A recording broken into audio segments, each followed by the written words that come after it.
Today, we are going to unpack one of the biggest and maybe one of the most underreported development stories happening anywhere in the world. We're talking about a massive transformation across rural India. So let's get right into the strategy, the money, and of course, the incredible results. Everything really starts with this one number, 211%. Just let that sink in for a second. That is the jaw-dropping increase in India's budget for rural development in just the last decade. And this slide, well, it really puts that percentage into perspective. We're talking about a leap from around 88,000 crore rupees to over 2.7 times lakh crore rupees.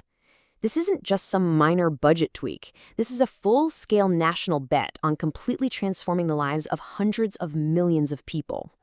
But here's the real story. It's not just about spending more money. Anyone can do that. The critical part is how that money is being spent. There's been a fundamental shift, a whole new way of thinking about how development should even work. And at the heart of that shift is this concept right here, Jan Bhagidari. It literally means people's participation. So the idea is to move away from that old top-down model where the government just hands out stuff to a new one where communities are active partners, literally shaping their own future from the ground up. And this shows you exactly what that looks like in practice. On the one hand, yeah, you've got that huge national budget we just saw, but look at the other side. A massive chunk of that money is now going directly to local village councils. We're talking about decentralizing power and putting resources right back into the hands of the people. So, the big question is, does it actually work? I mean, it sounds good on paper, but what about the results? Well, let's take a look at the tangible outcomes and see what this new foundation for rural India really looks like. Okay, first, let's tackle the big one, poverty. The number of people living in what's called multidimensional poverty, which looks at everything, not just money, but health, education, living standards, it has absolutely plummeted from more than half the population down to just over 11%. That's a historic drop. It's completely changing the game for millions of families. Next up, a place to call home. Fueled by a 266% budget increase, 37 million, that's 3.7 crore. New homes have been built. Now, just think about that. That's not just about putting a roof over someone's head. It's about security, it's about dignity, and it's about giving families a stable foundation to build a future.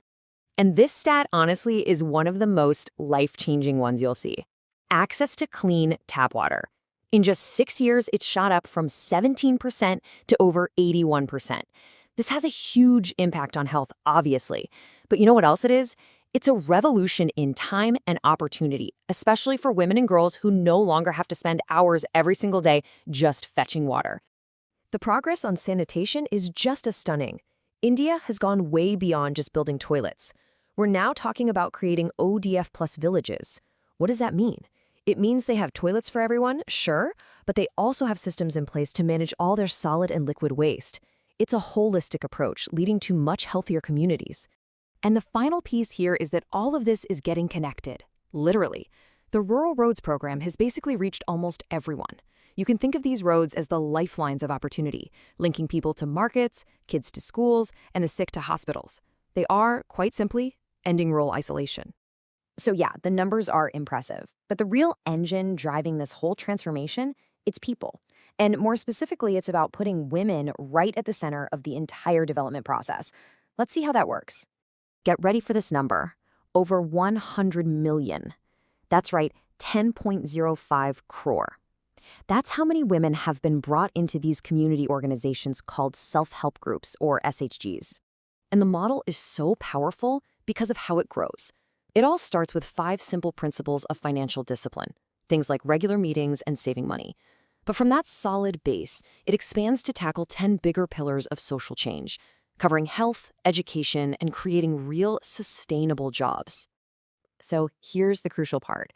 This system creates this massive, nationwide network of trained women who become the local experts. They're the bank sakis, or banking friends, helping with finances.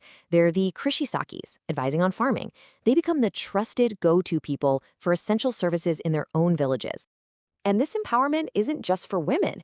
There are also these major programs focused on skilling up rural youth, bridging that gap between traditional village life and the modern economy.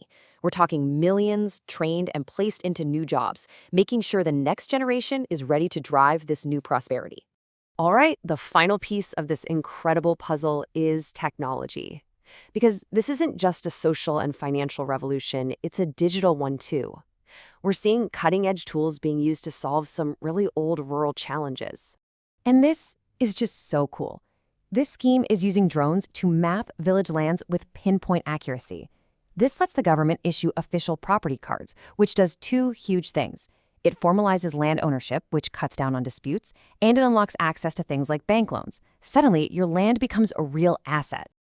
And the tech infusion just keeps going.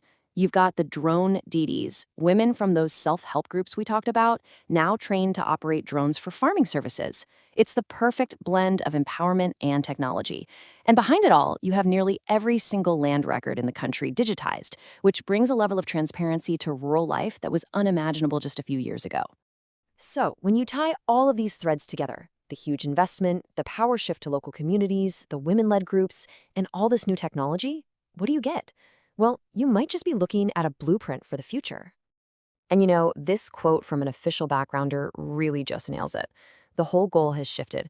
Rural India isn't seen as a place that just receives aid anymore. It's now viewed as a core engine of the country's entire growth story. And that really leaves us with one final big question. We've seen the strategy, we've seen the results. So could this unique mix of community-led action and modern technology be a new blueprint? A model for development that could be replicated around the world? Something to think about.